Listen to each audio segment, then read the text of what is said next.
That was track number 7 from the album I Don't Know What I'm Doing by Brad Sucks from Magnatune.com.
For Rain Tower, Kinneas 2-1 continue.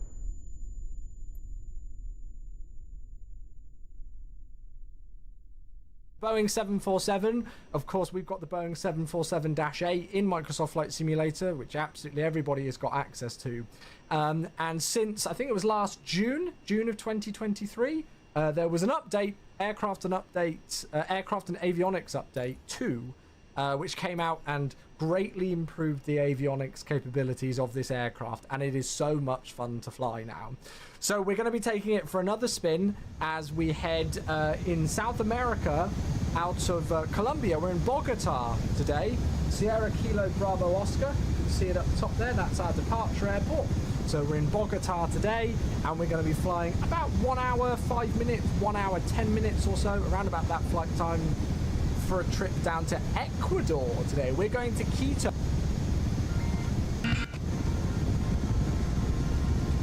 So many people in it.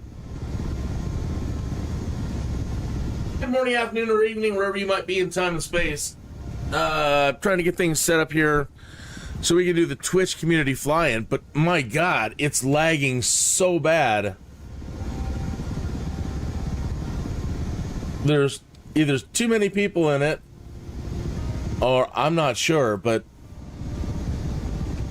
it's lagging so bad.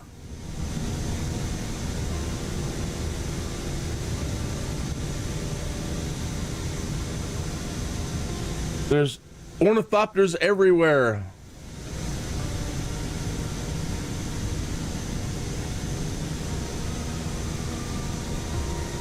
Oh, this is just horrible.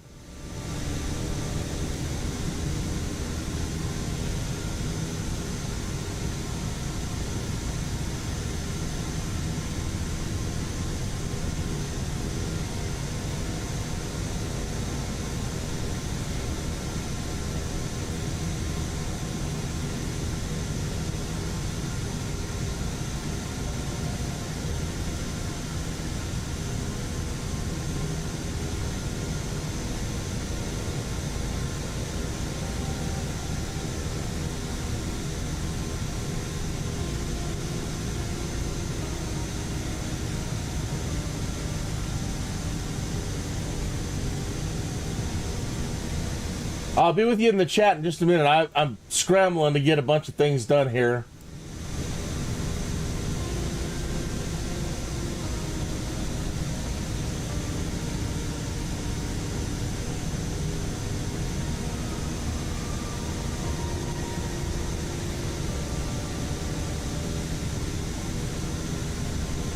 Glad we managed to do that.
and try to lower everything and see if we can get a stable image.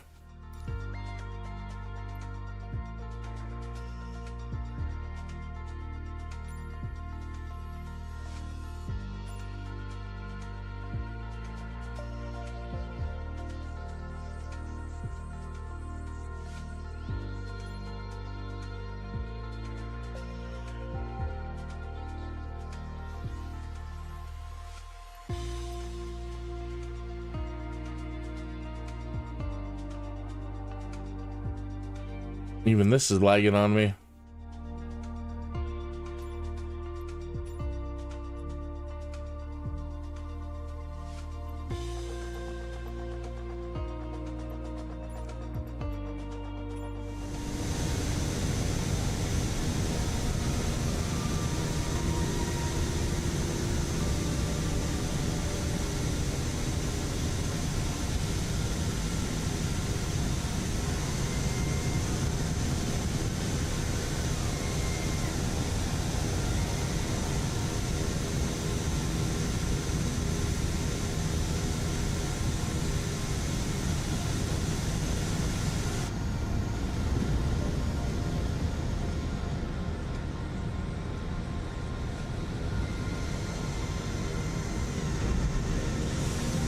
Yeah, it's running like crap. They've just got too many people in it today. That's probably not the problem.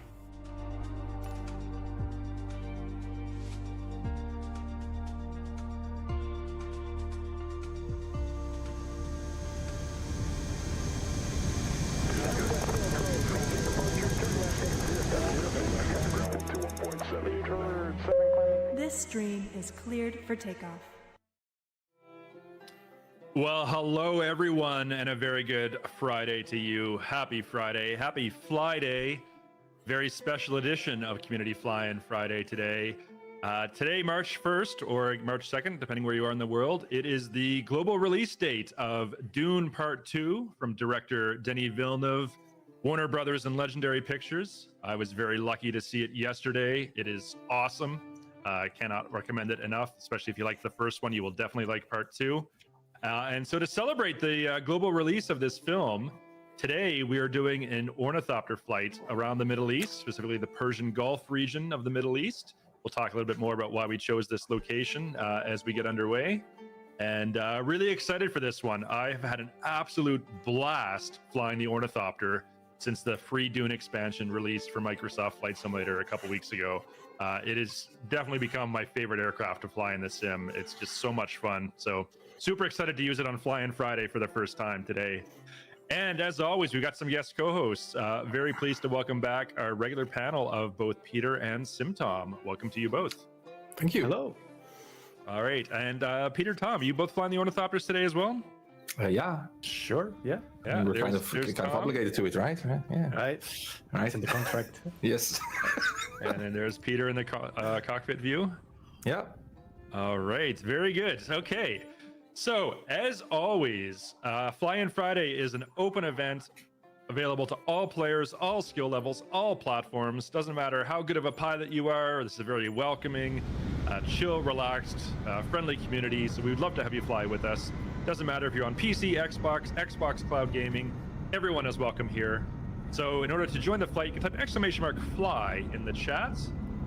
Do make sure you are on Southeast Asia server, so pick Southeast Asia from the drop-down. And in your flight conditions, when you're setting up the flight, make sure you have all players enabled. Very important.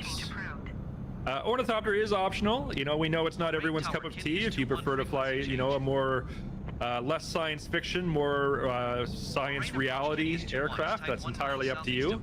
But you're going to want a cruise speed, I think we said around 220 knots or better to get to the end of our flight from Bahrain to Dubai today in approximately 2 hours flying time. And speaking of our flight plan, we are taking off from Bahrain, Oscar Bravo, India, flying on a southeasterly heading to Doha, the capital of Qatar. Then we turn south. We have a touch and go, or a what would be the ornithopter equivalent of a touch and go? What's a good term for that? Anyone know? Break and dip or something. Break and dip at Oscar Echo Bravo Tango. Then we're going to fly generally eastbound to Abu Dhabi in the UAE, and then finally our full stop will be in Dubai. And of course, we'll do some pretty fun flying in the Dubai area. Lots of cool landmarks to see there. That's our flight plan today. Once again, !fly in the chat. That'll give you all the information you need if you would like to join us. All right, I'm gonna get spawned in. Let's get underway. By the way, I've also, while we're flying, I've got some Dune trivia questions to ask the chat. These are both movie questions and book questions. So if you're a Dune fan, be sure to stick around. We'll ask those questions in the chat, and you can show off your Dune knowledge to the rest of the community. Well, we should add an autopilot. I just wish I could hold for a second. All right. Just hold. In a rare fly-in Friday, I'm actually starting cold and dark today, as you can see. I'm on the ramp because I want to show it. Like, I think the Ornithopter looks so cool. All right. Oh wow! Look at all the people we got here. Awesome. And I got Mojo Risen is also starting cold and dark next to me. All right. Look, we got the windows. Mojo Risen? You mean Mojo Risen? All right. Let's bring up our checklist and run through the startup procedure. Because I just think the Ornithopter looks so cool when it's doing the full startup from cold and dark. It is. Yeah. I'm just gonna drag that to a different screen. Okay. Flight controls free and correct. Yeah, we're good. Battery on. All right, we got to go to our cockpit view here. Battery on. Check. Fuel shutoff valve open. Fuel valve is on. Check. Avionics master is on. Right there. On. Check. The hell? Radio master on. Check. All right, glider mode is off. Check. Booster mode is off. Check. Wings unfold. Okay, this is the one that looks really cool. Where's the button for that? Wings unfold. Okay, I'm gonna push this and then go to external camera so you can see it because it looks so cool. They did it. The team did an amazing job with the animation of this. All right, wings unfold. Check. Oh, did I actually hit it? Maybe not. There we go. And there they unfold. Oh man, that looks cool. Love it. All right. Starter on. Engine starts. Check. Oh, I didn't hit it properly. There we go. Now we can see them start flapping. All right. Really cool. All right. Engines are started. Alternator on. Alternator on. There we go. Check. Landing lights on.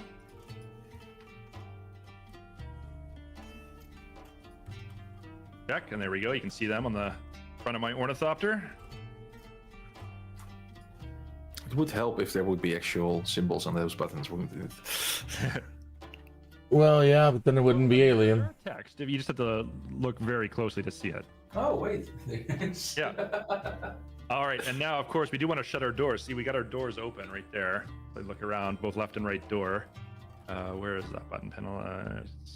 Somewhere here, there should be a button to close the doors. Left door right there. Okay, left door. Bottom, yeah. Yeah, I found bottom it. left. Yeah. Left door closed. There it comes down. Yeah. Right door closed. Close there, mine that as well. one. That one comes down. All right, and we are ready to take off.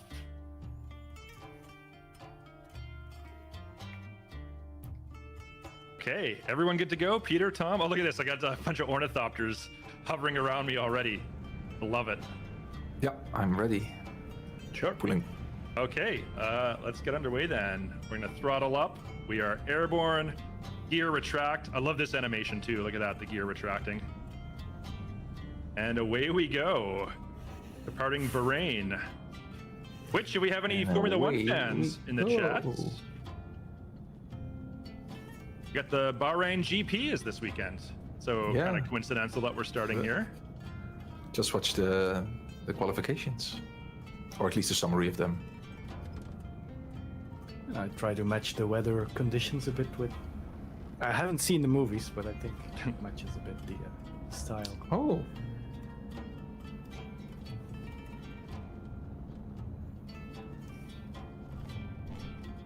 Yeah.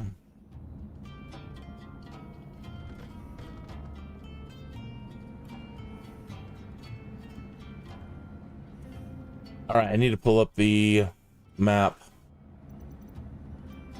Muhammad Blen says I may have forgotten to update. I think I'm fully there was an updated. update. No, Is that even possible? I didn't have any notification to update. Yeah, I might have that there was an update on the June package. I'm pretty sure I downloaded that. Or it might be for beta users only. I'm not sure. Does anybody know what's in it? Updates. Right. Crispy ones? Yes.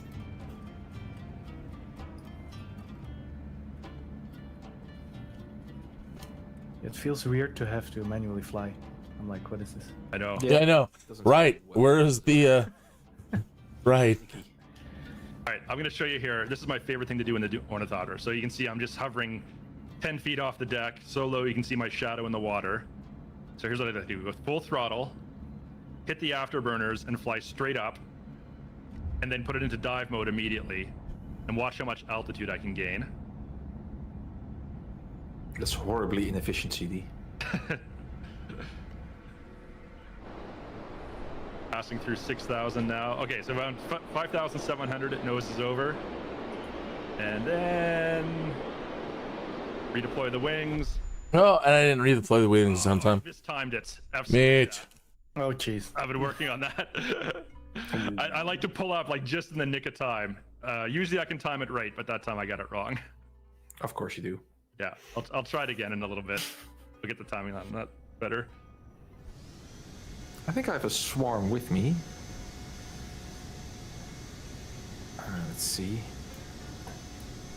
Yeah, I think a lot of us tried it.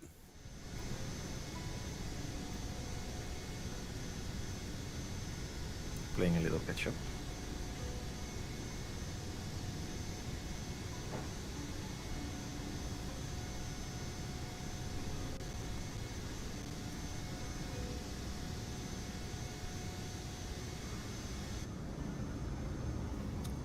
If only I knew how fast I was going, right?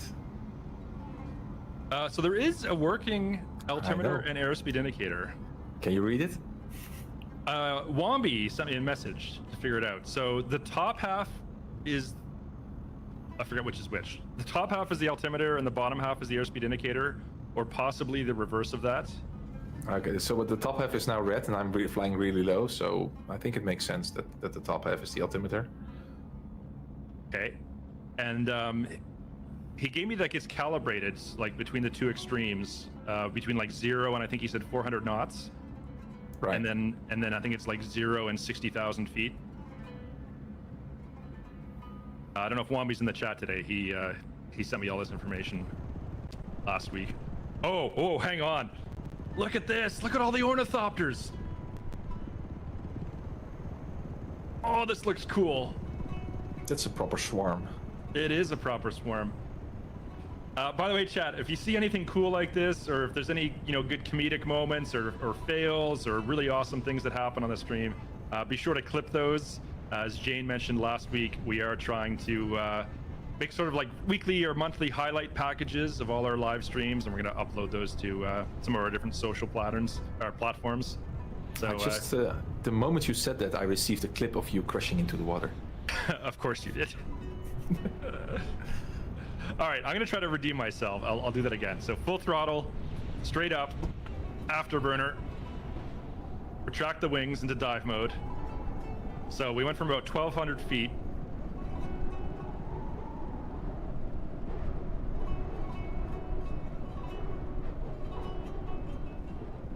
We're in like pure rocket mode at this point. All right, 55 this time. All right, nosing over, going straight down. Deploy the wings. I mistimed it too far the other way. I got gun shy. I went too early. I like to pull out like just in the nick of time. I don't know why my external camera Like right isn't working either. That's weird. Yeah, let's try this view. When you go really low of the ground, you actually see the dust kicking up. Oh, I know. It's so cool, right?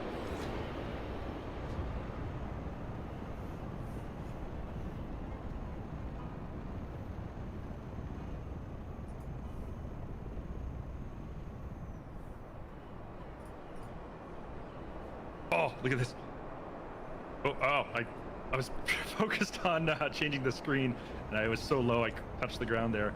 But me and Red Hornet were flying in formation, like, so low you can see our shadows there. Look at all that dust being kicked up. Ah, I keep crashing. All right, gotta pay attention on the flying.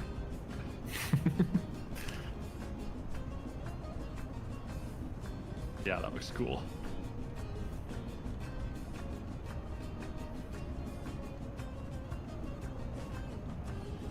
So Tom, how much practice time in the Ornithopter did you have before today's live stream?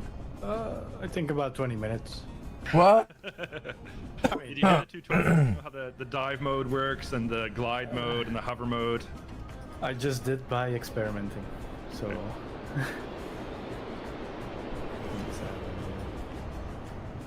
Oh, now we got an inverted Ornithopter. Bingo! Oh wait. Where's it? I'm not sure how to pronounce this. Hanai Not Haley? Sure. HNY Not Haley. I'm not quite sure how to pronounce your Why name, not? but that's who it is flying the inverted Ornithopter. Oh, some power lines. Yes.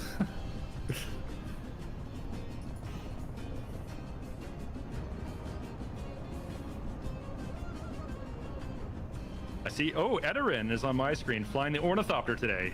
First time in probably ever that Edarin is not flying the Halo Pelican. I mean, it would really be something if we find the Hexa Legend flying, not the Dark Star. Then all bets are off. Then nothing is holy anymore. Is nothing sacred?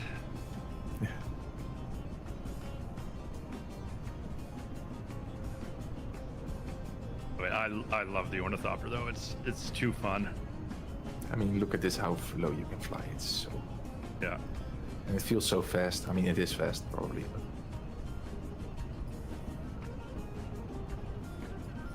Yeah, I'm seeing it's 450 knots. With boost, I was even 550. Just the hand flying part, right? Right. Tiring. Yeah, this is the dilemma I'm facing now. I was practicing a lot before the stream today, and I was doing some really cool flying, low altitude. I was pulling off that cool maneuver where I dive and then nose over, then pull out of the dive at the last second. But it's a little bit more challenging when I'm live streaming and having to jump back and forth between 3 different points of. Well, I hope somebody mods it and interact with the key. and they add an autopilot function to it. That'd be nice. Balls in the air. At the moment, I can focus less on the flying.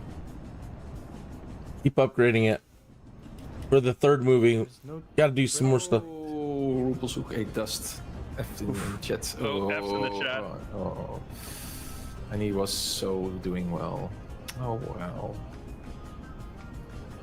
You've got bold pilots and you've got old pilots, but you don't have bold old pilots, do you? I mean, that's the expression, right? Every new pilot starts with an empty bucket of experience and a full bucket of luck, and the idea is to fill your bucket with experience so that when you run out of luck, you no longer need it. There's no trimming on this. Nope. No, there is no trim. Don't ask how I found out. And I can leave my trim wheel alone for the rest of the stream. Yes. Contrary to your actual flight stick, which needs constant input. Sadly. I found out that my helicopter controls are actually working really well. So the throttle is my collective. And I bounce all the diving and boost and stuff. I bounce to buttons on my collective. And then with my helicopter joystick, it's my cyclic. Since it doesn't have that high tension springs, I can easily hold it forward for the whole duration of the flight. I challenge you to mount it like it is in the Ornithopter. Yeah. think that's would be pretty hard to fly actually. Yeah. Because throttle is actually the twist grip. And then pitch is both forward, and then roll is differential pulling and. Well, I'm at the first, touch and go, but already. Yes. Maybe. Wait, did I skip it? I haven't arrived I also really like the sound design. Yeah, the sound is awesome. yet. Yeah. Sounds. Oh crap! They are playing the sound. Let me try the. That is copyrighted music. We're gonna get this. This whole live stream is gonna get flagged This is. because they are playing the music. This dive mode. No, don't want to have dive mode. Okay, so then this is boost. Yeah, and then this is brake. Yeah. Okay.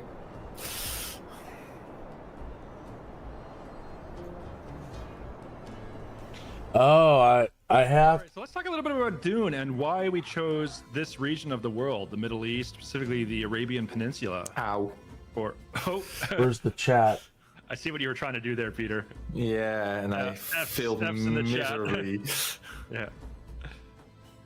So yeah, why do we pick the Arabian Peninsula and this route for today's fly-in, the Dune-themed fly-in? When author Frank Herbert wrote the original novels, he was very heavily influenced by the language and culture of the Arabic people living here in the Middle East when he created the fictional Fremen people. And in fact, many words from the Fremen The hell is the chat? directly from Arabic. Okay. And more recently, when director Denis Villeneuve was shooting Dune Part 2, now in theaters as of today, one of our touch and go destinations, Abu Dhabi, on today's flights, was one of the shooting locations in that film. So that brings it full circle. This is the actual, one of the places they actually used to simulate the fictional desert planet of Arrakis when making that movie.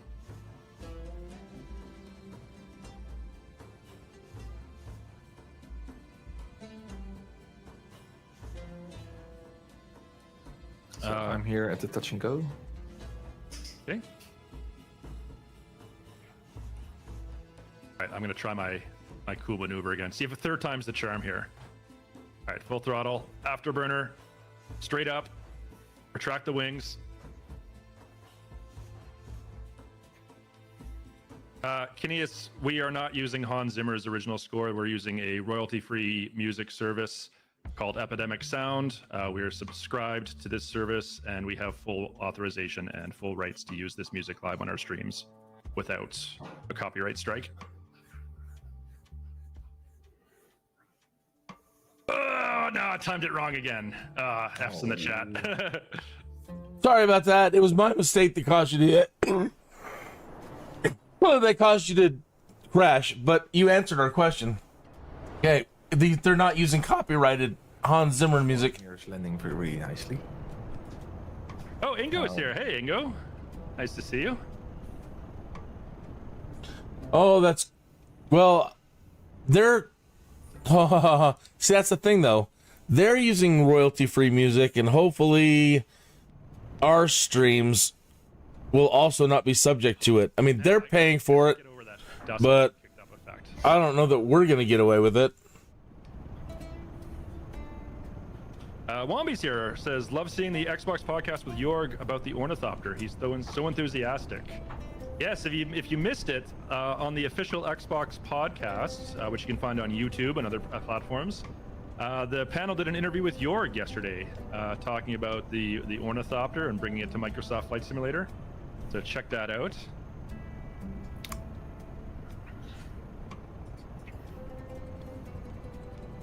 Our swarmers here landed on the touch and go. Since it's a touch and go, should we continue or?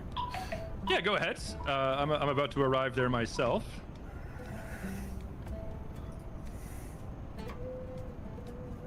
I think after this waypoint, why don't we ask a Dune trivia question or two? See how knowledgeable our chat is about that.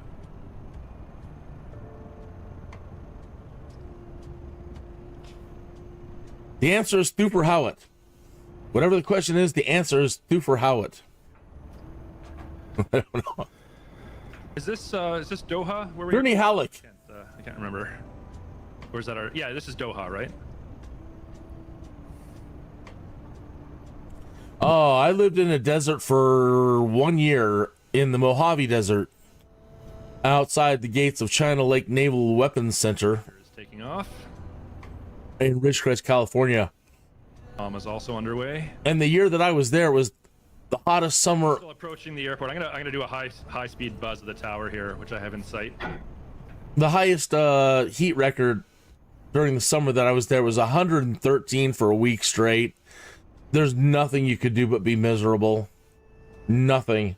You could run from your car to a building that has air conditioning, but after 110, the air conditioning was just, it didn't really matter. There was no reprieve from it. Everything was scorching hot. See ya, tower. All right, let's try to do a quick touch and go here. We'll pull up and around. Ooh, too many G's. Started to black out there. That's no good. All right, gear to landing. Let's see. I'm not very precise. I'm not a good helicopter pilot, so I'm not very precise with the spot landings. But let's see if we can land in the middle of one of these circles. The key is to use the brake. Yeah. Which I just did there. Got into hover mode. Ooh.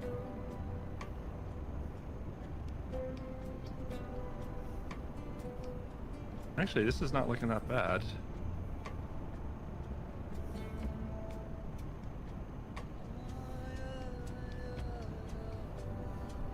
Hey, not bad, not bad. Pretty precise spot landing right in the middle of that circle, which is exactly what I was aiming. Yes. Yeah, I'll take that. You did break a few taxi Actually, sign. But yeah. That's fine. All right, take off. Gear up.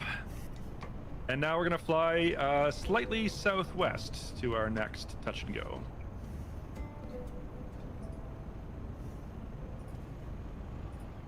All right, I got some Dune trivia questions. Chat, are you ready for this? We'll ask a few here, we'll ask some more later. Easier than the Red Bull landing challenge. Well, Stuxit. Our final full stop destination is Dubai. And you know what's in Dubai? Booty? The Burj Al Arab Hotel with its famous helipad, which was in the Red Bull landing challenge. Ooh. So, guess what we might do when we arrive in Dubai at the Where the hell did their flight Much of a challenge. plan go? Well, Okay, we're going this way. Fair. You know, someone clip Peter saying that so that when he attempts it, and Next shot. yeah, we could do a smash cut. Now, obviously, I never wish failure on any of our panelists. I want. I don't think we can see. We won't be able to see all the multiplayer people Of Peter saying that, and then he failed the landing. if we're grouped. I am willing to do that just for the Yeah. Well, don't do it For on the ci- purpose. We want you to for the try your cinematic best. for the cinematic effect. I can try, but I Here's our first Dune trivia question. Get ready to type your answer in chat. do for Howitt. And don't search online for the answers. Obviously, you could do that, but... You can't because you have to manually fly it. So. Oh, yeah, good point. Well, not everyone who is in chat today is flying. So we got... Some people are just viewing the stream while others are flying along. All right, here's your trivia question. This is related to the books. Following the success of the first Dune novel, author Frank Herbert subsequently wrote 5 sequels. What is the title of each sequel novel? And I want them in the correct order. Shoot. It's a Wikipedia copy paste. God Emperor of Dune, Dune, God Emperor, I don't remember. Children of Dune, Dune Messiah, Dune Messiah, Emperor, Children. A slight oopsie. I can't remember. I mean, it's so tempting to do that. 'Cause Super Howitt. this aircraft, more than anything, it seems so natural just to fly it so low and fast, right? Yeah. 10 feet off the deck. Dune 2 is not. Dune 3 is also not the answer.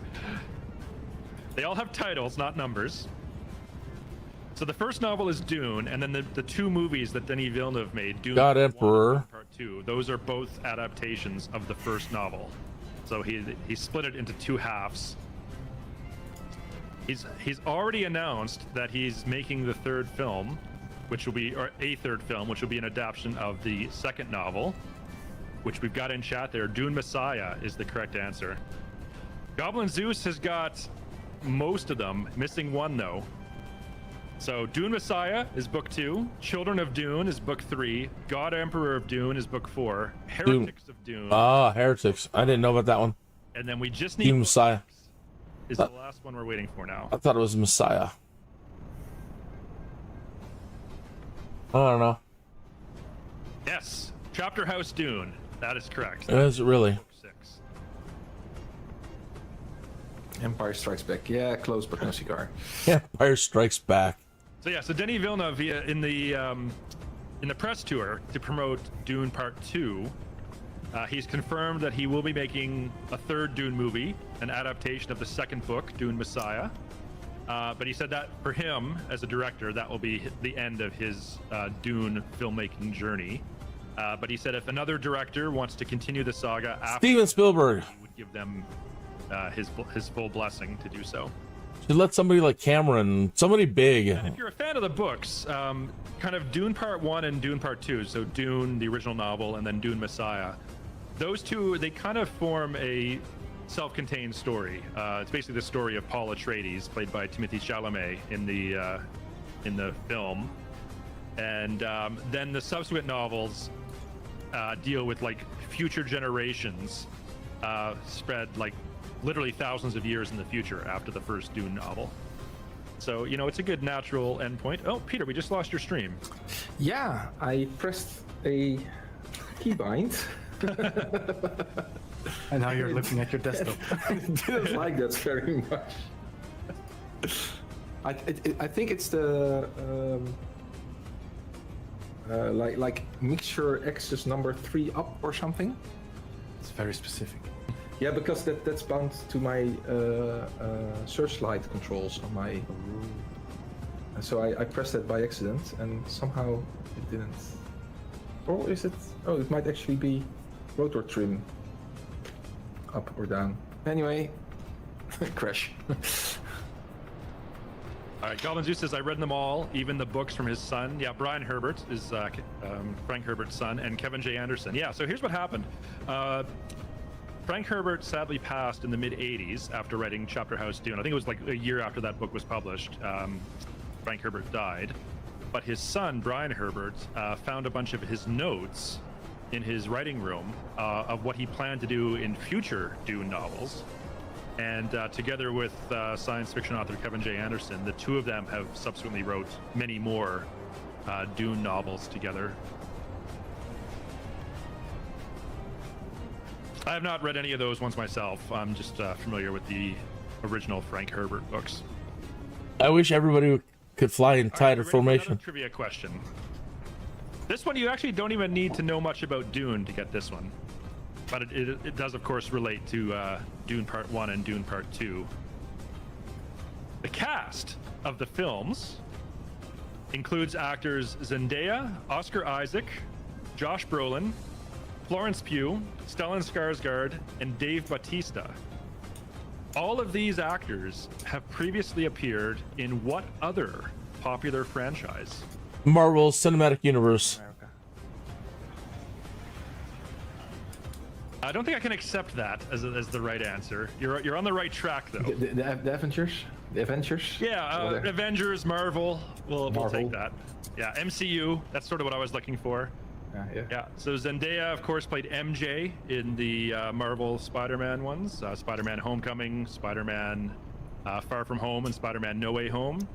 Oscar Isaac played Moon Knight in the Disney Plus TV series, and he played Duke Leto Atreides in Dune Part 1. Josh Brolin, of course, played Thanos, and he plays Gurney Halleck in the Dune movies. Stellan Skarsgård, I don't remember his character name in the Marvel universe, but he was in the Thor movies and also Avengers, the first Avengers film as the scientist. And yeah, he was also incredibly in Star Wars Andor as well.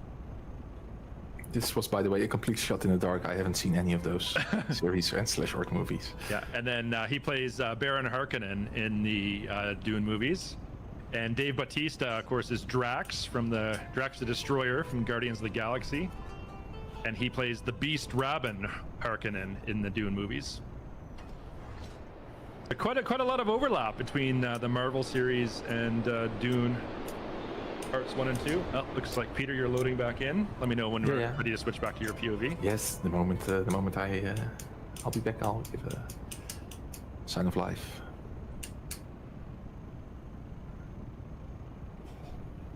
All right, another interesting fact, and then I'll have a trivia question following this. As you can see on my internal view here of the Ornithopter right now, you would think for a science fiction aircraft from, I think it's like 8,000 years in the future, when the fictional Dune series is set, you would think there would be like really modern glass cockpit avionics and computerized flight controls and all that other stuff, but there's not, because in the fictional setting of Dune, long in the past, before the first novel is set, but as background to the story, there was a war between humans and robots, or AI, and following that war, all kinds of thinking machines were outlawed.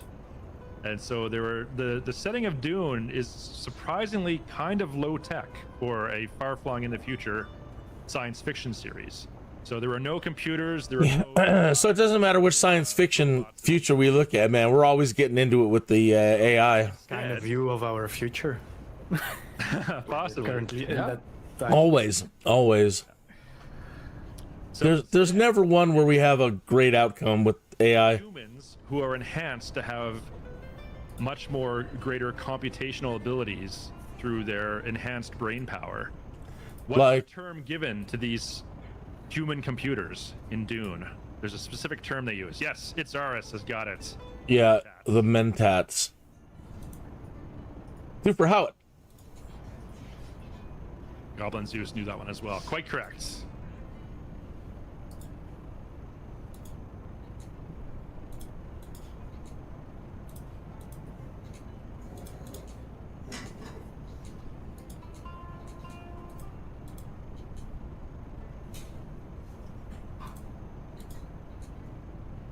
All right, we mentioned earlier. Oh, I'm overshot the waypoint. Making a hard left turn now. The decreased propeller pitch, that was the one which you didn't like. Okay, let's see. I'm back-ish. Okay.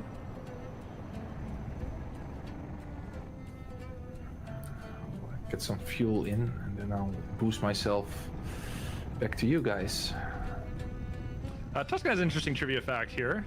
Shout out to our friends over at Bethesda, maker of the Fallout games. They say mentats are also a name of a drug in the Fallout games. If I remember correctly, they enhance your intelligence and thinking ability as a nod to Dune. Yeah, so it's incredible. Dune is a hugely influential science fiction series. George Lucas has stated on the record that he was heavily inspired by Dune, the novel, when he made Star Wars. Kind of see that obviously with the planet Tatooine being a desert planet. The sandcrawler that the Jawas use is very reminiscent of the spice mining equipment that is used in Dune. Huge tracked vehicles that lumber across the desert. Yeah, Star Wars also has a drug called spice, which of course is very central to the plot of the Dune series. But yeah, I mentioned earlier, like, why are we flying in the Arabian Peninsula or the Persian Gulf today?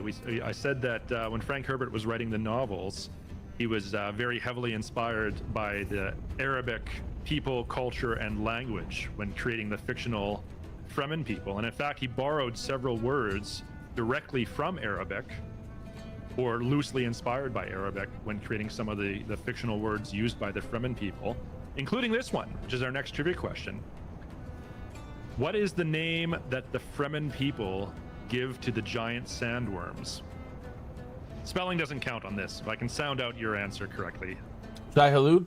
Yes, it's Aras got that one right away. Shai Hulud is correct. And that loosely translates from Arabic. It means thing of eternity or thing of immortality when translated loosely from Arabic to English. And that is the name that in Fremen culture they give the sandworm. Means ice cream and candy. Oh, Peter, you've done a water landing. Yeah, my engine stopped somehow. 66 Robbie says, are there any buttons for dive and gliding? There sure are. Check your key bindings. Make sure you have a DUNE Ornithopter profile enabled, which if you're flying the Ornithopter, it should switch to it by default. So I will show you. So glide mode, I can do this. Notice my wings stop flapping, and I just basically turn into a glider. And then I can recover by doing that. And then dive mode, I do this, my wings retract. And again, I can hit this button to recover. So you can do the tutorial for how to fly the Ornithopter. It'll show you that, what those keybinds are.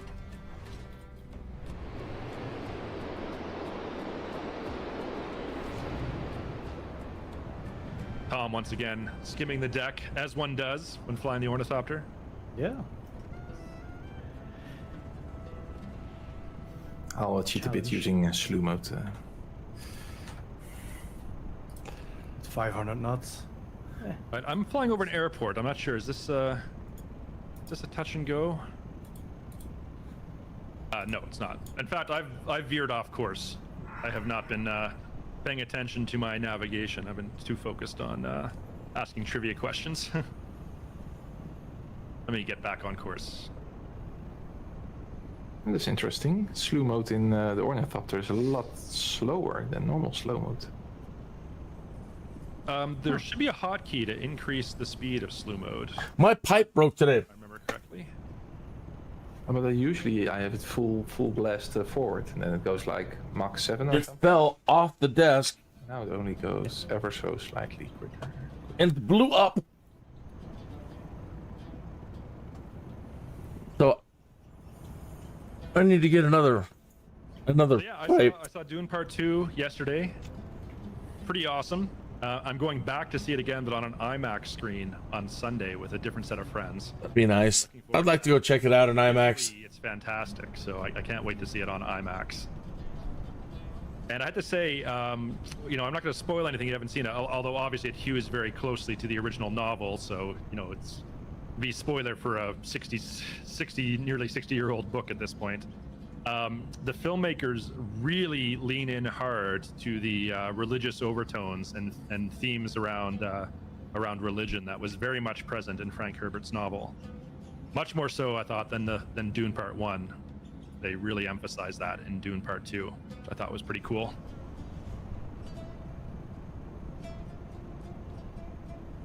What is your next waypoint, Tom?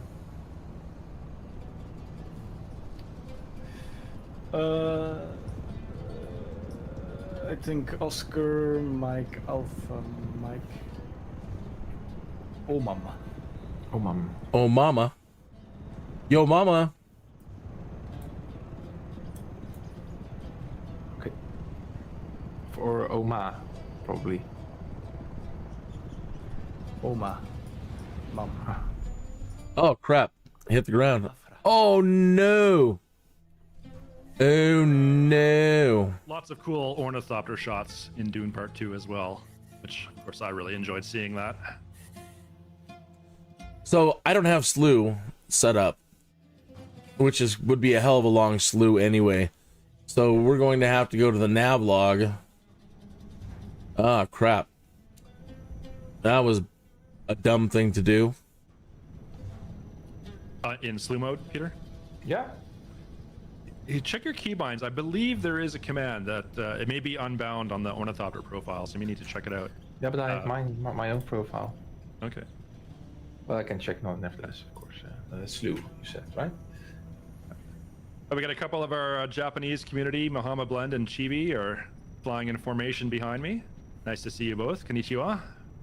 OT. A friend of mine is in Japan right now, actually. She was sending me some photos from Shibuya this morning. I was so jealous. I wish I was in Japan right now. OMAM. OMAA. OMAM. To translate forward, that's just bounce to my key. Should be fine, right? OMAM. Dang it. Yeah. Okay, Dull Sice has a good trivia question here. Fun Dune fact. The term Fremen is based on the Indonesian word Fremen, hopefully I pronounced that correctly, which itself comes from the Dutch word. Peter, can you say this one? Vreeman. Vreeman. Free man. Yeah. Yeah, which means free man, and was mostly used to refer to non-contracted laborers or traders during the colonial times of the Dutch East Indies. Well, that's interesting. I mean, obviously, if you know the story of Dune, the fact that they are called free men, the Fremen people, that's what it translates to. That's very appropriate for their plot. All right, next Dune trivia question. This one's an easy one. If you're familiar with the novel, I expect a lot of people in chat will rate this one right away. So here we go. When joining the Fremen people, whoa, the name Muad'Dib. In the Fremen language, what does Muad'Dib mean?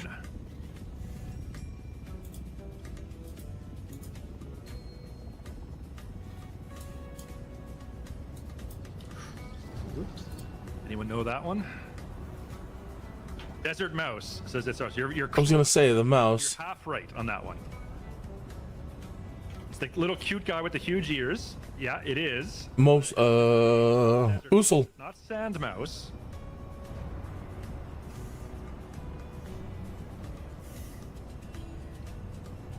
You're all correct. You're on the right track anyways. He did take that name from the mouse, but there's a very specific name for that mouse. Kangaroo mouse. That is the correct answer. Yeah. And they talk about that. It's not just the name of the animal species, but apparently it's has something to do with the lunar cycle or a pattern that's visible on one of the moons of Arrakis. Kind of like how we name constellations after animal shapes and other things that we see when we look at stars. The Fremen people named a pattern on one of the moons of Arrakis, Muad'Dib, because it reminded them of the desert mouse. So it sort of has a dual meaning when Paul takes that name.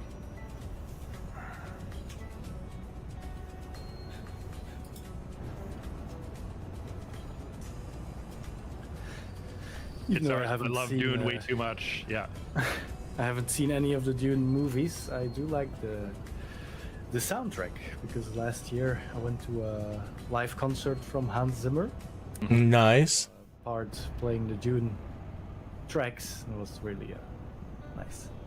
Yeah. For anyone who hasn't seen it yet, we had at the London premiere of Dune Part 2 a few weeks ago.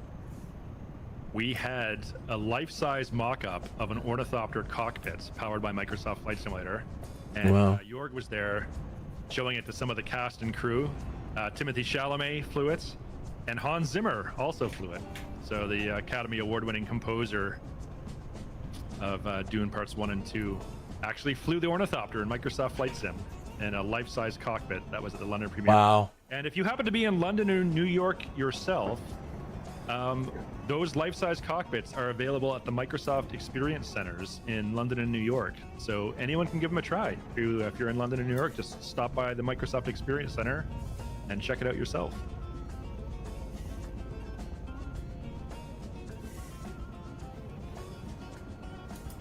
In the interest of full disclosure, it's Aris is someone I know personally. We play pub trivia together from time to time, and I know he's a Dune super fan. So I wanted to ask him some Dune trivia questions. There was one of them I've asked him before. So when we get to this question, I won't allow him to answer. I use this one as a calibration question because I didn't know if it would be too difficult or not for this chat. So we'll see. This will be the bonus question we asked at the end. It's for the real Dune trivia experts. We'll see if you can get the last question. All right, the next one though, I expect most people, if you're fans of Dune, will know this one. What term is used to describe the Fremen practice of moving without a steady rhythm when crossing the desert to avoid attracting sandworms? Sandwalking. I don't know. This, of course, was shown in both parts 1 and part 2, the movies. Drunk walk, that's close. And it very much represents or is reminiscent of a drunk walk, or for any Monty Python fans out there, it kind of reminded me of the Ministry of Silly Walks, the way they move. The hell are we? Term that the Fremen used for this. It's not the Spice Run. It's not Dads at a Disco, although I like that guess.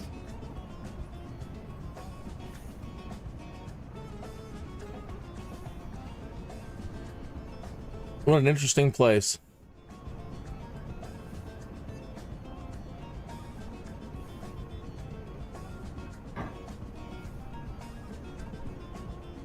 Oh, no one knows this one. Zaris got it. Yes, it is Sandwalk is the right answer we were looking for there. That's what I said, Sandwalk. So if you've seen the movies or if you read the book, yeah, dull sight. Just Sandwalking is correct. Yeah. It's the very sort of shuffle, irregular pattern that in Dune Part 1, Paul and Lady Jessica, they use this when they're crossing the desert after their ornithopter crashes. And in Dune Part 2, there's a scene. Did it not load? Maybe that's just the thing. It didn't load the plan. Johnny, played by Zendaya, basically tells him that his sandwalk technique is trash. And then she teaches him how to do it properly.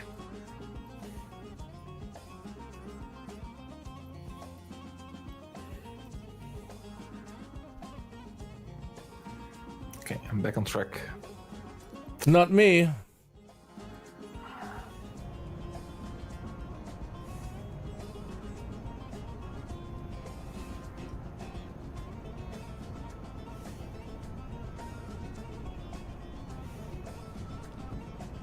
Yes, I have seen it already. Saw Dune Part 2 yesterday. And I'm going to see it again on Sunday, but in IMAX. Ooh. Hey, Allison is in the chat. Lovely to see you, Allison. Hey, Allison. Allison's going to be joining us as a guest next week. Sneak preview for next week's live stream. March 8th, of course, is the date of next Friday.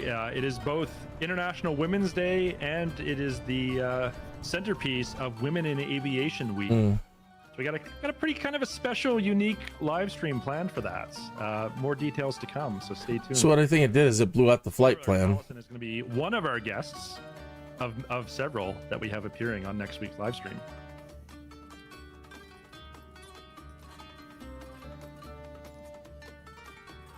All right, next Dune trivia question. This was featured, if you saw Dune Part 1, you would have seen the answer to this question, so search your memories on this one. What is the name of the Emperor's elite shock troopers? Hey, I see you out there. If you saw Part 1, you'll remember that they secretly assisted Baron Harkonnen's attack on... Everybody was just here. Yes, Spooky Spookster and Goblin Zeus got it right away. Sardaukar is the answer to that question. Those are the Emperor's elite troops. Sardaukar. And you got to see Duncan Idaho, played by Jason Momoa, in a scene later on in that movie. He took on 8 of them at once or something. There we go.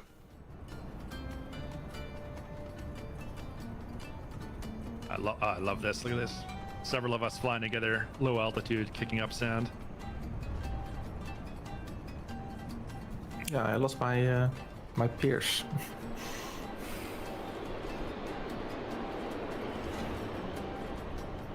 Oh, I just see that they're gonna play Jurassic Park, the original one, back in theaters here in Belgium.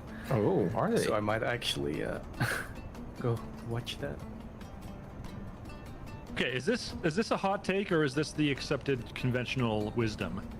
My opinion on Jurassic Park is that the only good one is the first one. Yeah. Yeah, kinda. Like No, with so I- many franchises, I think. Yeah. I think the first one is really, really good. So it was a pretty high bar for the sequels to try to match.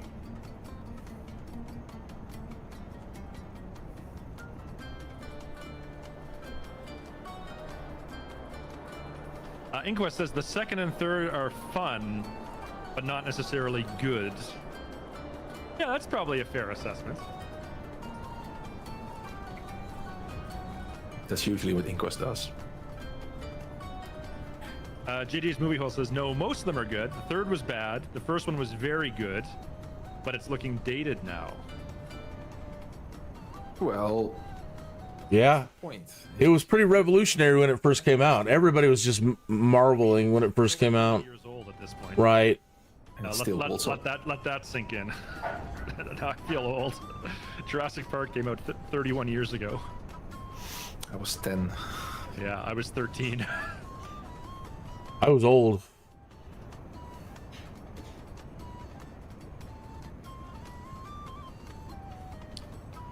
All right, let's do another Dune trivia question.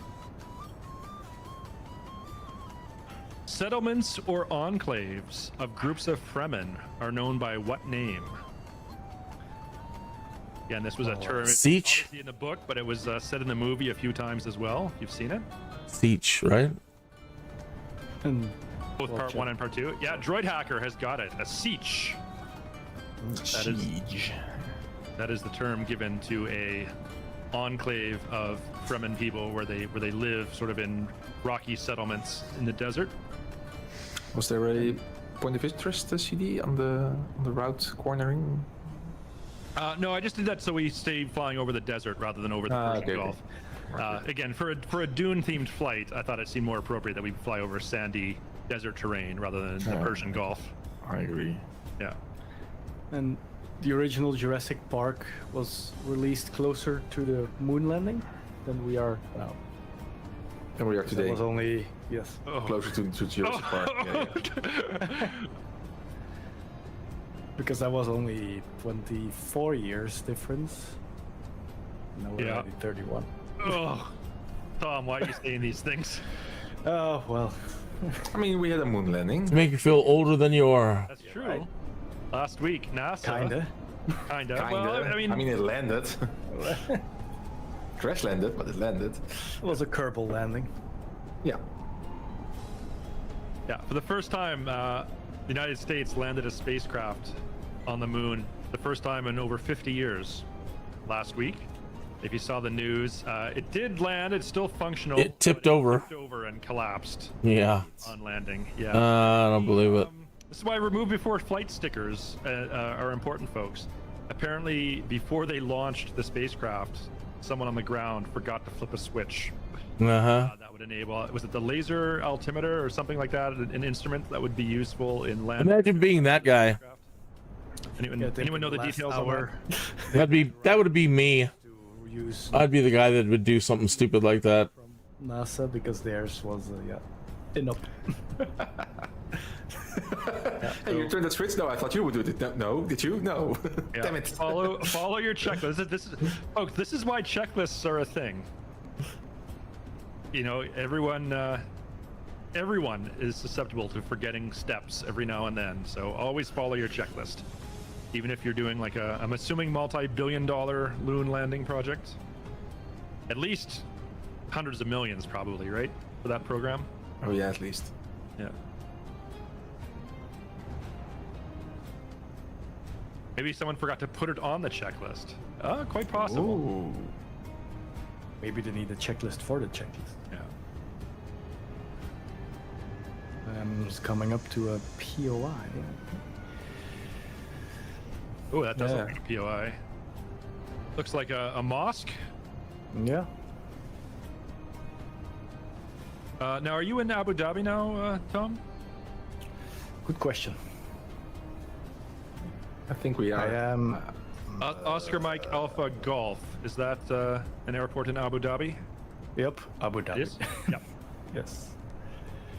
So Abu Dhabi is the capital of the United Arab Emirates, and fittingly for our flight today, it was one of the locations where the cast and crew of Denis Villeneuve's Dune Part 2 shot the movie. One of several locations, but yeah, part of the film, if you see it, was shot on location in Abu Dhabi. It's almost a short final, that mask.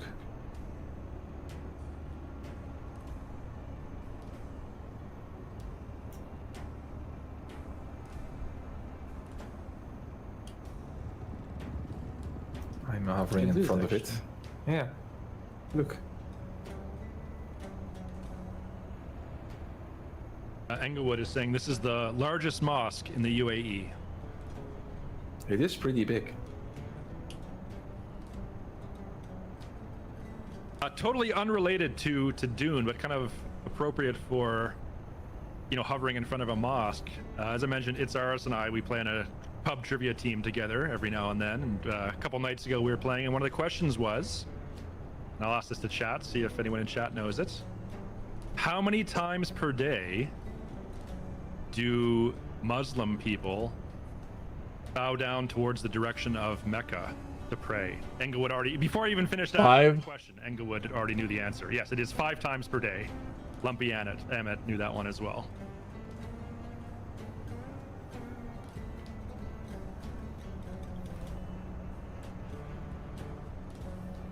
And yes, all of Mecca, the holy city of the... Uh-oh, their audio cut out. I wonder if he crashed. Oh, there he goes.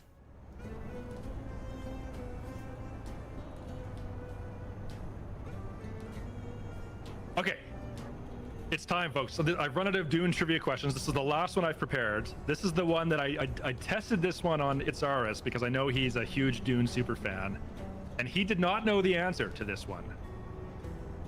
So we'll see. So this one's kind of like the bonus extra challenge level Dune question. We'll see if anyone in the chat knows the answer to this one. What is the common Dune connection shared between Elvis Presley, the Rolling Stones, and the Police? They all like the book. They all have done songs about the desert. Might be true, but that's not the answer I'm looking for. Sea in the Sahara. Let's see. Don't know. Yeah, this one's a little bit extra challenging. Lumpy Emmett, you're on the right track with that, but we need. I'm not going to accept that by itself. We need a little bit more. Stuxet's got another piece of the puzzle there. So maybe you can work together as a group. You might be able to solve this one.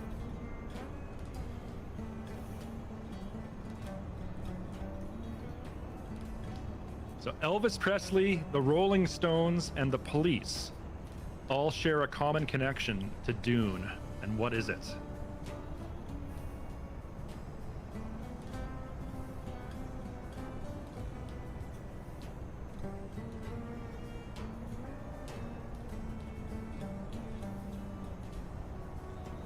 They were all asked to make the music. No, that's not it. That's a good guess, though. I mean, obviously, they're all famous musicians or bands,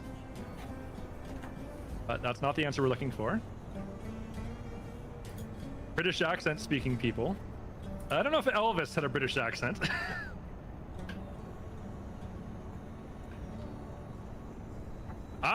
Nils Bar, you have got it, or very close enough that I will accept that. So Na Baron, or the character of Fade Routha, who is the nephew of the Baron Harkonnen, played by Stellan Skarsgård in Dune Part 2 and Part 1. In Dune Part 2, the character of Fade Routha, the Na Baron, is played by the actor Austin Butler, who is most famously known for being in the 2022 biopic Elvis. I'll be darned. Got it.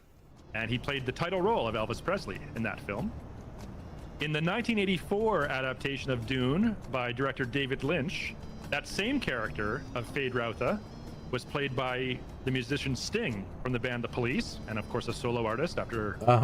Got it. And in the unfilmed 1970s would-be adaptation by director Alejandro Jodorowsky, the character of Fade Routha was going to be played by Mick Jagger of the Rolling Stones. So there you go. You got a common connection. All three of those did play or were going to play the same character of the Na Baron Fade Routha in 3 different adaptations of the Dune, film adaptations of the Dune novel. So good job working together and getting the answer to that one. Yeah, it seems like in the beta there are some multiplayer server. You're not seeing other pilots right now, Peter? I just saw the pop-up message that the servers were. Ooh, look at Tom with the beautiful external shots of sunsets, as always. Tom always gives us the best views on this channel. Right, Peter? Right. Son of a... If you're not familiar with the 1970s failed, never-made adaptation by Alejandro Jodorowsky, there's a documentary called, yes, Kroll mentions it in the chat there, Jodorowsky's Dune. You can watch this documentary. I think it's on Netflix, but check in your country, maybe on a different streaming platform. Check that out. It's a documentary on the making, or would-be making, of that film. And it's amazing. It's pretty cool to see. Some of the cast, he wanted to cast Orson Welles, Salvador Dali were part of this cast. Of course, Mick Jagger. It was going to be a 14-hour epic. So as you can imagine, the studio got real cold feet when they found out the director wanted to make this a 14-hour film. I mean, we all know how much film you need for 3 minutes, right? I mean, it's already ridiculous. So let alone like 14 hours. You'll need like hundreds of hours of film to cut from.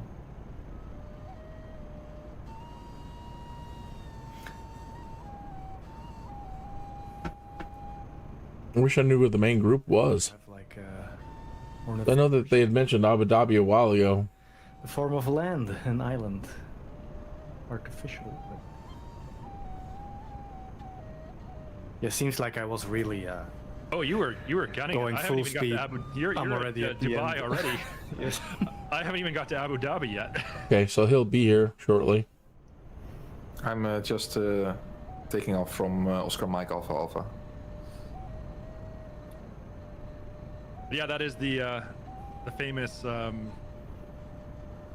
what is that, a fern? What is that? What is those islands called in Palms? The Palms in Dubai. Anyone in chat? Has anyone been to Dubai before? In real life? No. Obviously, I would expect most of us have been there in the sim. Just it is one of the more interesting cities to see from an architectural standpoint. Lots of really cool looking buildings there. So, but was it here where we should do the landing? No, right? That's on the end, right? So there was a touch and go at Abu Dhabi, and then Oscar Mike Alpha Alpha, right? Yes. Yeah. Did that.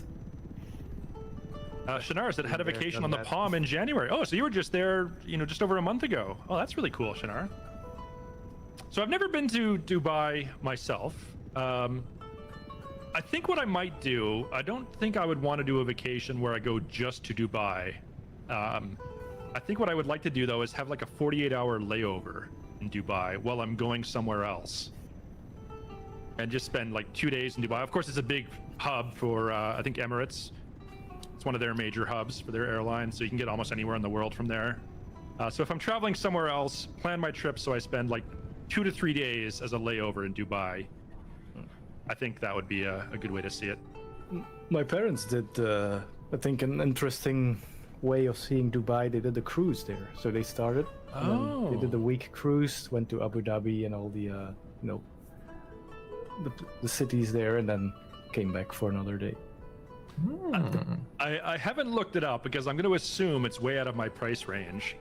But I wonder how much is one night in the cheapest room at the Burj Al Arab, the so-called 7-star hotel that we'll attempt a landing on.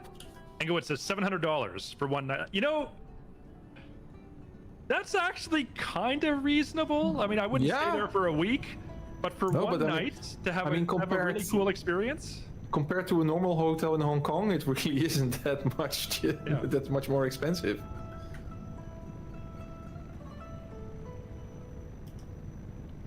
I mean, I think I might do that just for one night to say that I've stayed at the Burj Al Arab. But if it's only 700, I mean, live a little CD. Come on, you can up that. Ask for an upgrade. Engwin says it's also a bit of a tourist trap. The hotel is open for everyone to walk in, have a drink. Yeah, so it's like the Marina Bay Sands in Singapore is like that. If you're staying there, the rooms are pretty expensive, but it is wide open. Anyone in Singapore can just show up, there's several bars in the hotel you can go to, some on ground level, some on rooftop level, several restaurants there as well that you can dine at. There's of course shopping.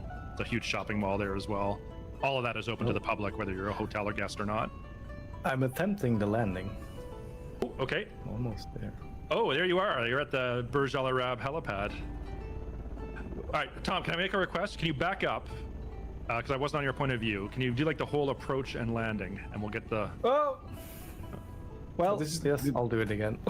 This is even better. Thank you. But I'll... Yeah. One Engoa says it was the only 7-star hotel back then. So, okay, I actually looked up this. I did some research on this. Whatever like international hotel rating organization, I think it's some kind of like industry group that exists. There is no such thing officially as a 7-star hotel. 5-star is the maximum.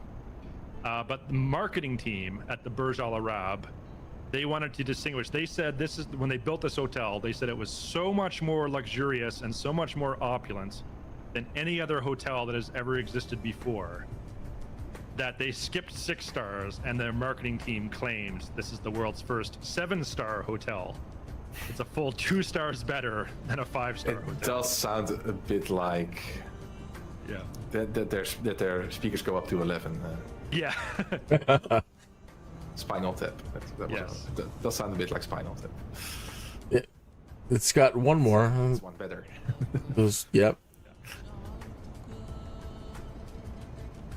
Yeah, of course, the architecture of the Burj Al Arab, as you can see on Tom's screen there, it's supposed to evoke the shape of a sail from a sailing ship.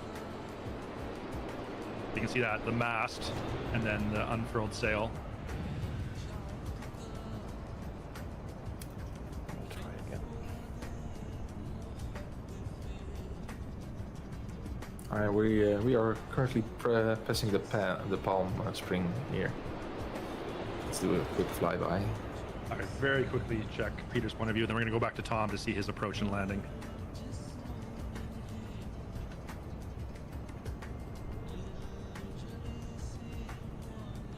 Yeah, there's the palm. All right, Tom, over to you. Let's see this. Suddenly very sweaty hands. It's fine. I just want to say good luck. We're all counting on you. It's okay. Just a little bit below. We're feeling the building. Feeling the winds, right?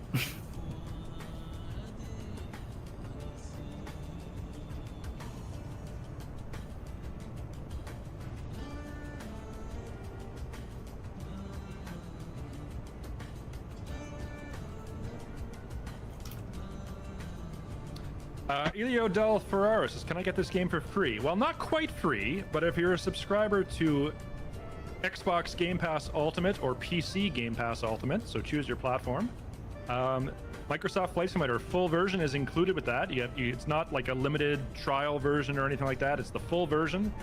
So for a monthly subscription fee, you get access to hundreds of games on both PC and Xbox, including Microsoft Flight Simulator as one of them.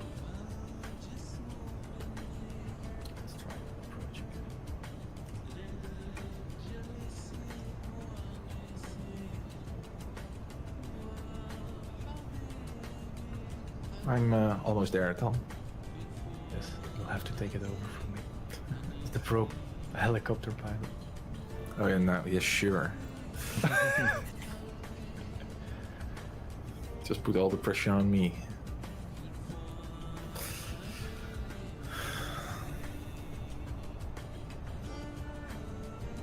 Okay, I'm committing. Yes. All right. Roll it again. Not bullseye, but It counts. All right, nice landing, Tom. thank you. All right, Peter, over to you.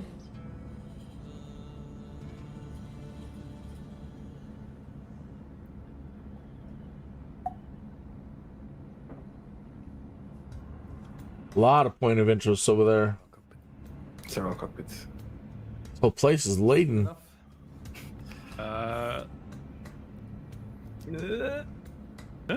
Sure.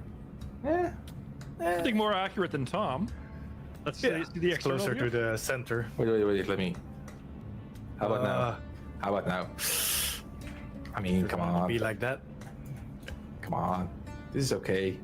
It could even be a bit more forward, right? Yeah. I'll make some room for the other guests. All right, I see a question. Lolly's asking a question in chat. How do they decide the flight model for the Ornithopter? Does it follow any real-life helicopter? The answer to that is no, because an Ornithopter is not a helicopter. A helicopter generates lift by using a rotary wing that spins around, as of course you've seen. And the Ornithopter generates lift by using a flapping wing, very reminiscent of a dragonfly. So it does not use the same principles of flight at all, like a helicopter would. But you can calculate how much lift that would generate and how the air would flow over it, and that's where you get the realistic, between quotes, flight model.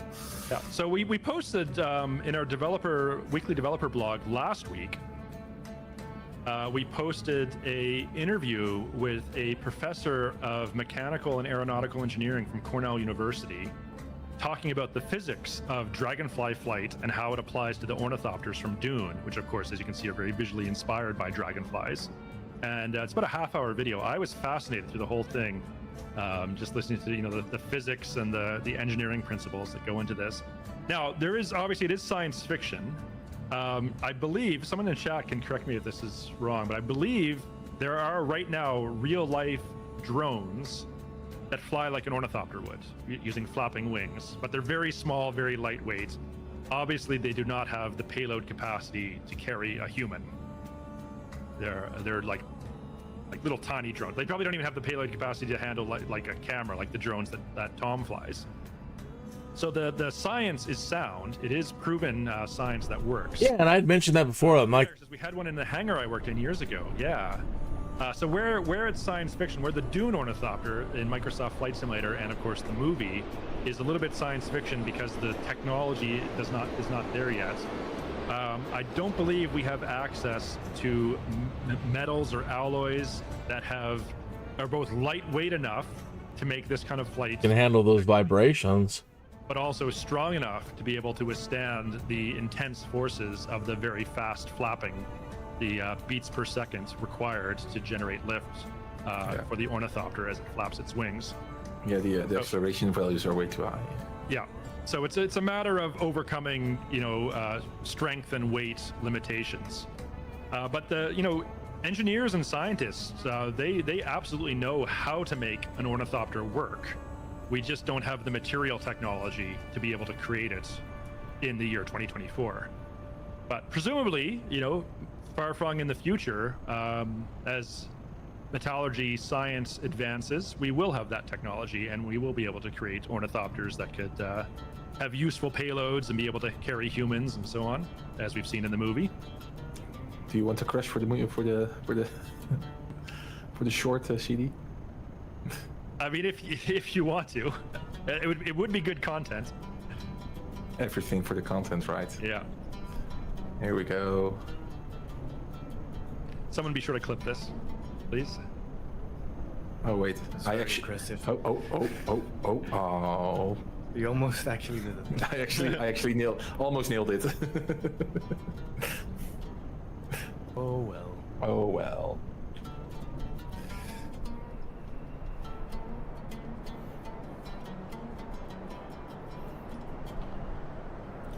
Engo says, last week I read an article about AI tower ATC, so runway crossings, anti-traffic collision clearances, etc., without humans.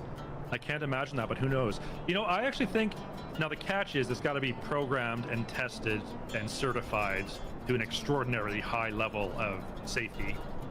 But I actually think once that technology problem is solved, I think that'll be safer. Then it takes out the human error element, which, as we know, human error is by far the #1 cause of safety incidents in aviation. And so anything you can do to reduce human error will improve safety in the long term. But yeah, go ahead.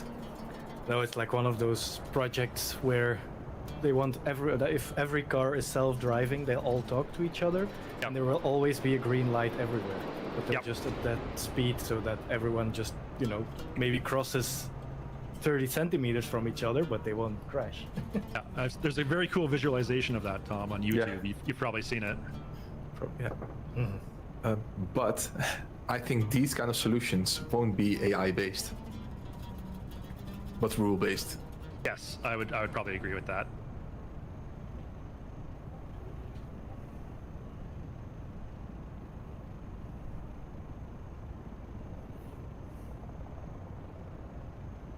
Burstic says, pretty cool. Mike Pate is working on a DoD contract to make a turboprop that could act as a replacement for helicopter for some longer range payload and speed. Goblin Zeus says, like HAL 9000 computer, never making a mistake. Poor Hal. It wasn't Hal's It's been a long fault. time since I last saw 2001, but But it wasn't Hal's. did not make a mistake. Yeah, he. Just, its instructions were unclear and it interpreted them differently. No, it was messed with by the monolith. The vessel, the Discovery 1, as being a threat to the successful completion of its mission. I don't think so. I think it was hacked by the monolith people. Where you would need Isaac Asimov's 3 laws of robotics come into play.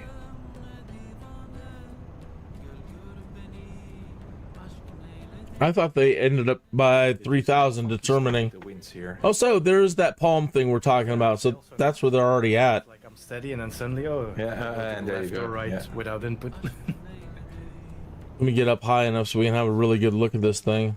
High or tallest building. It's crazy. Burj Khalifa, over a kilometer high in Dubai, tallest building in the world. Yeah, let's go there. Where is it? Where would it be? Isn't it just short of a kilometer? Yeah, I think it's actually tall. No, I mean, but it's. Oh, like I mean, this. maybe if you count the base underground too. I thought it was a kilometer high. I thought that was like one of the milestones. They actually wanted to make it a full kilometer high when they built it. So, someone in chat, Super Typhon, you'd be all over this. Yeah, What's the actual height of the version? Yeah, so 892? just, Okay. Yeah, so just short I of a think the kilometer. current challenge is to actually make one that's Okay. Kilometer. which is insane if you think about it. Yep.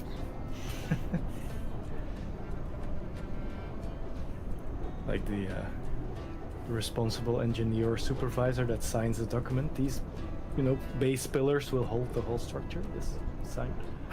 Oh, Peter, fingers on buttons here. MP Stack says, not a milestone, a kilometer stone. Oh, and the wrong button. Oh. F's in the chat. This message sponsored by Factual Girl. Yeah. Yeah.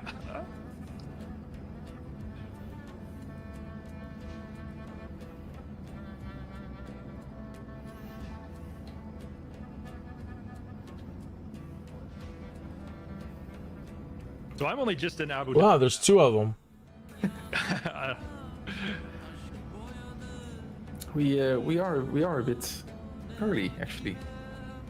Well, I mean, I'm arriving right on time, but I But think you're a wizard, Harry. I think the 2 of you were going way too fast for the flight plan. Because we thought, well, CD always firewalls. Yeah, Maybe not with this one. Yeah. He flies Well, it I mean, like a I static. did say in the forum post we're recommending a cruise speed of, I think I said 220 or 240, something like that. Might have missed that detail. Yeah. Oh yeah, but I didn't. But I mean, I don't have an airspeed indicator, so. Yes. But also, Dubai is a pretty fun city to fly around and explore with the Ornithopter. Lots to see and do there. Nils Bear says, community fly-in every week. Yes, it is. Every Friday. Same time, same place. Always exploring a different part of the world. Today is a separate event. It's like sort of a one-off. We're celebrating the release of Dune Part 2 in theaters now. So we're doing an Ornithopter flight in the Arabian Peninsula, including Abu Dhabi, where part of that movie was filmed. But normally, on Community Fly-In Friday, we're doing an around-the-world tour. We've completed 8 stages. We're visiting the capital city of every UN member state. And last week, we landed in Amsterdam. Next week, sorry, not next week, 2 weeks from now. Next week, we have a special, another special one-off flight for Women in Aviation Week. But the following week, 2 weeks from now, we'll do stage 9 of the world tour. And we'll be visiting Benelux, so both Peter and Tom's hometowns. in the Netherlands and Belgium and also Luxembourg. Can't And wait. We're How was the flight last week? last week was pretty fun. London to Amsterdam was last week. I had, and I don't say this lightly, Peter, maybe you can back me up on this one. I think I might have had my best ever landing on the stream. I saw last that week. clip because it was even featured top page on the Twitch channel. Oh, really? Yes. Oh, on the Twitch channel. It did look pretty good, yeah. On the markers, center line. Yep, smooth touchdown. Yeah. Oh, my Phoenix clip 31st as last week was awesome. My clip is already in. I almost nailed it. Almost. Again, friendly reminder, folks, if you do see anything cool or fun or hilarious or a fail that you think is funny, be sure to take a clip of those. We look through all the clips after the streams, and we're going to make a highlight reel of all the best ones to post to our other social platforms. Well, actually, Are you going to Germany too? Yes, we will be going to Germany as part of our world tour. We're visiting every capital city of every UN member state. So there will be a flight to Berlin at some point as part of our tour. During the first 3 months we started streaming, I clipped all the funny moments too, but then we didn't really do anything with it. Funny. Sadly. We didn't do anything funny. No, Okay. it's like, no. We did funny things, but we just didn't do anything with the clips. But I'm happy to hear that's finally. Can you dig them up, or are they gone? Maybe the clips are still there. Yeah, might be. So on the world tour so far, if you've missed the first 8 stages, again, we still have probably at least 100 stages to go. So we're still very much at the beginning of the world tour. We started at Kitty Hawk, North Carolina, the birthplace of flight, where the Wright brothers made the first powered flight in 1903. And then from Lost Kitty too Hawk, much speed. visiting, again, every capital city of every UN member states. We flew Kitty Hawk to Washington was stage 1, then Washington to Ottawa. Then we had to cross the Atlantic, so it took us a while. Our next world capital, Reykjavik, in Iceland, and then from Reykjavik we flew to Dublin, Ireland, of course, Dublin to London, England, or UK. You're shitting me. Last week was London. So you can lose too much power and you can't recover. Our next stage will be Amsterdam, Brussels, and Luxembourg.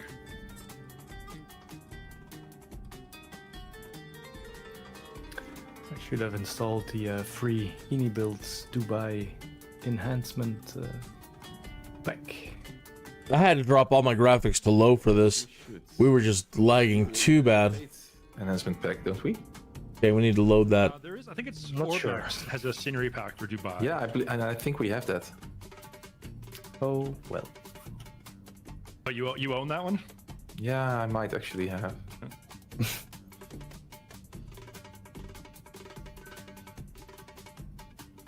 Dubai doesn't have a yellow filter. That's just Tom has his hour of the day set.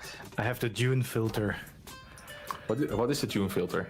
Well, actually, what makes it this orangey is because humidity is set to the highest, 20. If I would lower this, see, there goes the filter.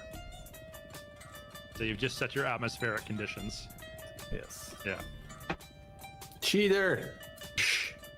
That's That's not cheating. You could do that. That's actually really cool. Yeah. It's a movie magic trick. Mm-hmm. There you go. Everything is orange now. Am I going to land on the Burj Al Arab? Asked Nils Bear. Well, I will do my best. I cannot guarantee anything. I'm not. I know we got some real helicopter pros in our community who are great at spot landing challenges in helicopters. I'm not one of them. I know the Ornithopter is not a helicopter, but it's sort of the same kind of thing, a precision spot landing on a helipad. Like a helicopter. Yeah.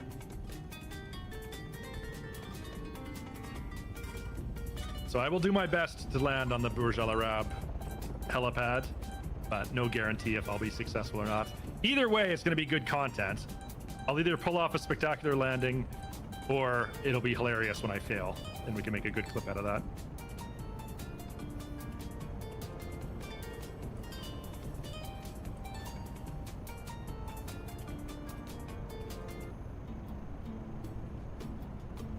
Are you on the right server, Tom? Yes. Sure. Yes. Very, very sure. Yes. And on the beta. Southeast Asia, sure. Yeah. Weird. Oh, well.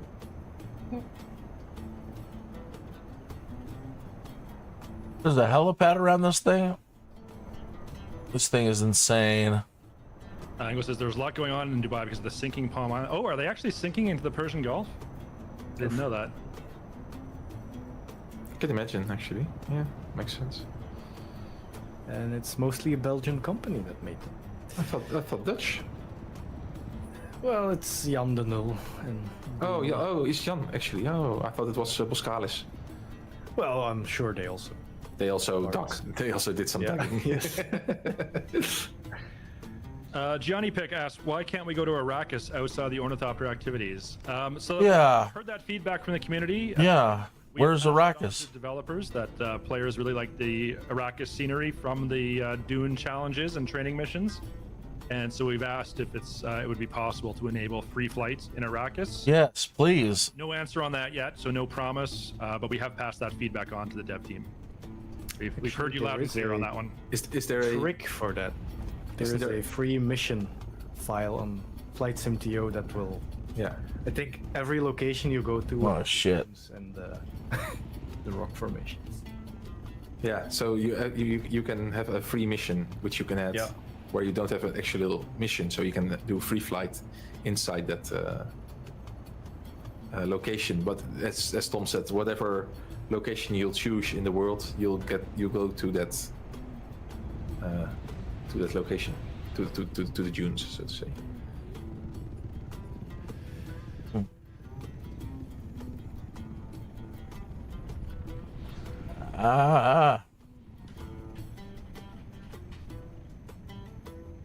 Oh, I can tell I'm coming up on a high density city like Dubai with a lot of real traffic around.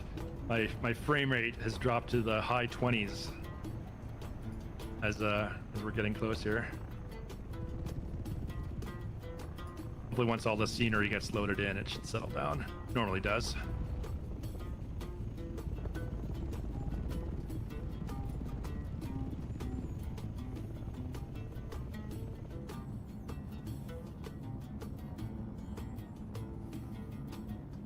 Well, if there's a helipad on that thing, I can't see it.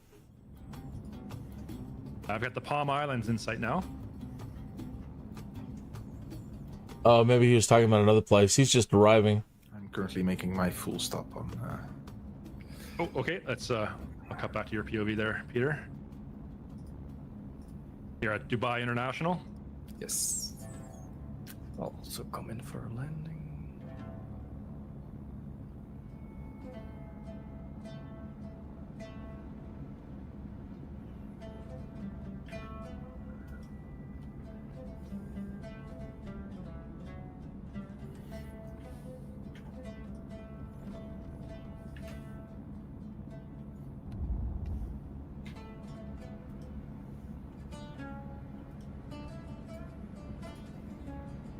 Hexas, why is the forum so slow to load lately? Hadn't noticed. It's been slow for me. No, me neither. Check that though. I know the forum team did some maintenance on the forums, I think 2 days ago. I think, yeah. But the forum's been fine for me the last couple days. Peter, Tom, have you noticed anything with the forums? No, only the notifications sometimes disappearing. Yeah, we've escalated that I think it's only affecting moderators every Friday morning. It looks like there was a batch job that runs that the forum team's looking into. All right, my frame rate has recovered. I'm in the high 30s, low 40s now over Dubai, so that's good. I figured it would recover as soon as the scenery popped in. Now I'm at 50 frames per second again, so that's perfect. Got the Burj Al Arab in sight. Here, I'm going to temporarily disable player nameplates just so I can see where I'm going a little bit better.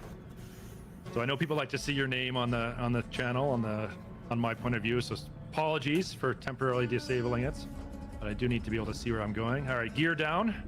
Love to watch the animation of the Ornithopter lowering its gear. And there's the Burj Al Arab in sight.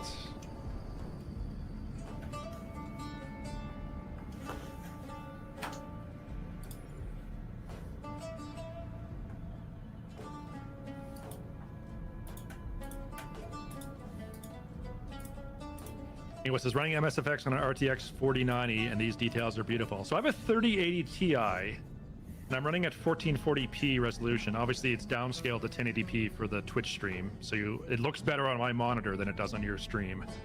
So I'm not quite at the 4090 level, but I'd have to say even on my 3080, it looks pretty good. All right, let's see. Let's see if I can do this.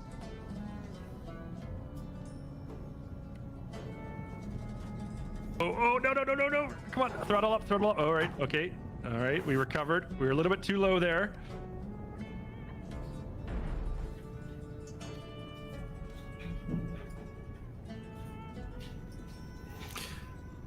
Max says you can easily fix it with a little overclock. Yeah, well, Flight Sim doesn't really like overclocking, does it? No. Okay. I landed first try. Yeah, that's nicely done. Not centered. But, you know, I'm on the helipad. I'm down safely. I'd give that a 6. I mean, we all knew we'll what take you a were second trying try to at do. this.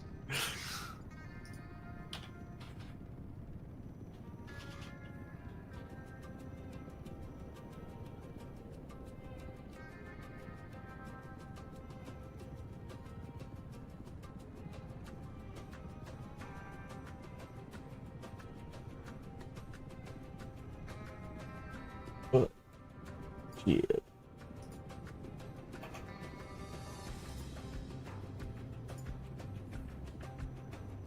There we go. That worked better. Now we're flying straight up like a rocket with wings retracted. I'm gonna nose over here in a second. Passing through 7,000 feet. Still going, yeah. Yeah, 7,400. Now Now it noses over. And now we're going straight down.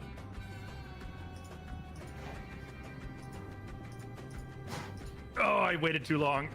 I waited too long to deploy my wings. It's a good thing we're not real pilots, right? Well, I'm not a real ornithopter pilot. We Whoa, would what's have going on? been, we would have been There we dead go. quite a few.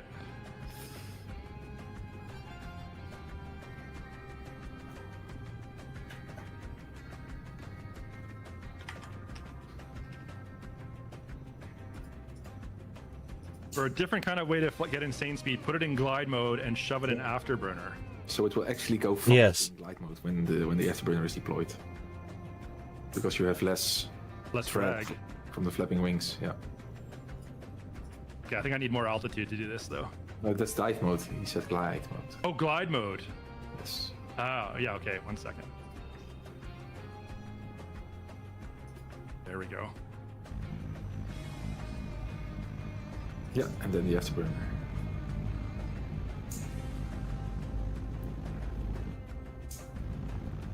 Okay, that's fun. Man, I love the Ornithopter. This thing is so much fun to fly. So many cool things you can do. All right, I'm gonna try to make a full stop landing at Dubai now. Dubai International, as you can see here. Let's see if we can find like a good target for a spot landing. Maybe one of these taxiway markers that are shaped like little circles, semicircles.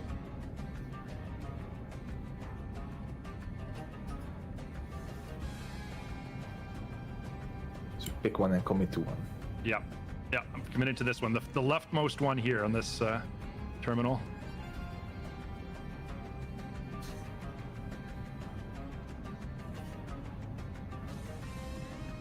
Oh, I'm gonna be short. Oh, there, nope, more throttle.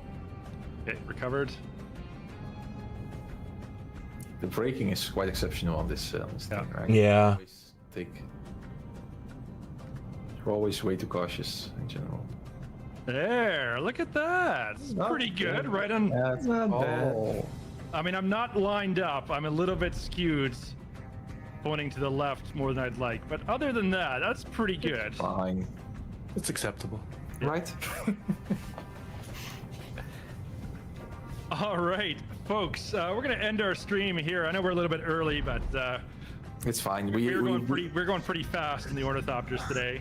And we have overshot more than the last few times, so it's fine. Yeah.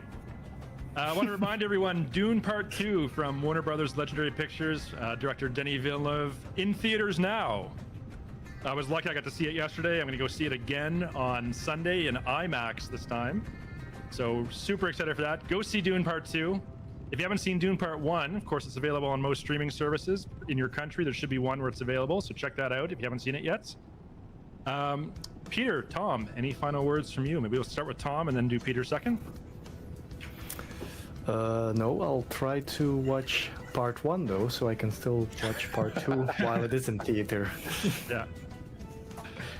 All right, Peter, any closing thoughts from you today? No, it was fun, right? And yeah, so next week I'll be absent, and I think Tom might be as well. Yeah, next week is our International Women's Day / Women's in Aviation Week. We have a special flight planned. Allison is going to be one of our guests. We have some other guests as well, though. Ooh. So stay tuned for that. We'll make the announcement next week. Yeah. It's gonna be a really fun stream next week. I think we've got something special planned. All right. Yeah, I'll be in France, but the week after that I'll be back again. So 2 weeks from now we'll continue our world tour. Again, from Amsterdam to Brussels to Luxembourg, 2 weeks. So be sure to come back for that as well. Again, go see Dune Part 2 in cinemas, and we'll see you next week. Have a great weekend, everyone. Bye. Bye. Too late.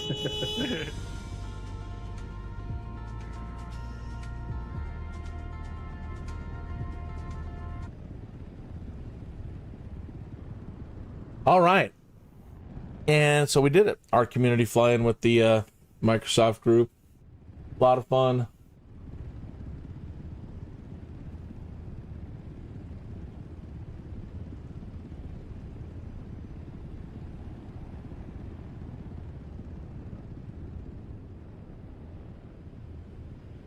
All right. So yeah, I guess we'll be ending it. Our live stream as well shortly today. I really don't have anything else planned other than that, you know, doing more dogfighting practice in DCS World. Henny did say it's a lot easier to set up PvPs in War Thunder, but he says it's way more arcadey, so I don't know that that's going to work. I mean, we really want to keep the simulation aspect of it up, and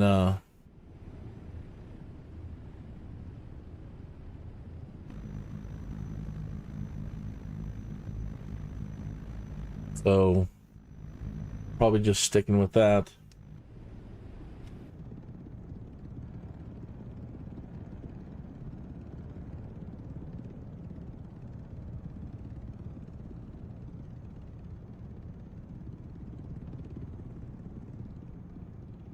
So today was the the community fly-in. Close this.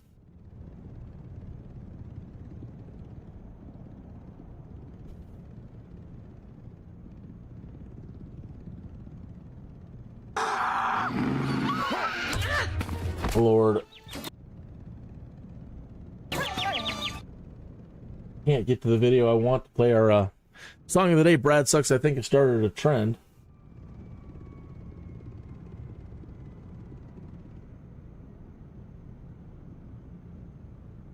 One of those ones where it's making us watch it. Oh. No.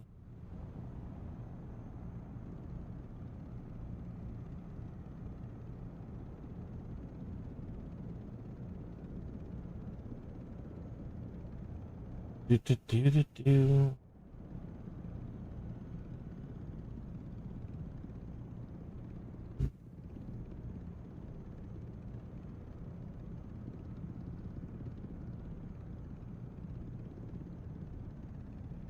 All right, closing down the show, ending with the song we started with, Brad Sucks. I think I started a trend, and this video was created by me long ago, and it was an homage to Star Trek. It was their 40th anniversary, and I want to do create the Gene Roddenberry story, how he started out and nobody wanted to take Star Trek as a show, and ended up using he was a cop at the time, and he ended up faking out this giant movie or television producer by showing up as a cop and acting like he was going to arrest him for something, and then he put the script of Star Trek into his hand, and I guess everything turned out all right, and that's how we ended up getting Star Trek. One of the greatest trends of all.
Oh yeah, I think I started the trend.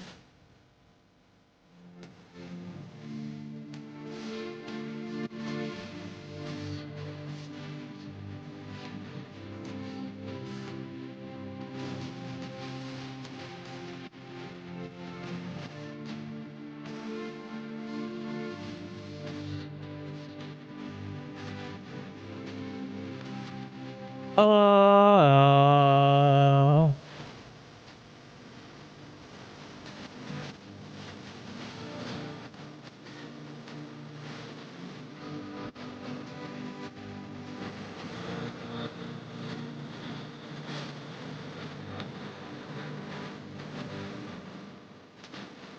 Oh yeah, I think it started a trend. That was track number 7 from the album I Don't Know What I'm Doing by Brad Sucks from Magnatune.com.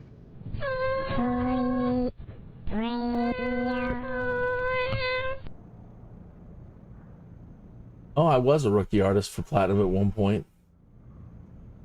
Those days are over.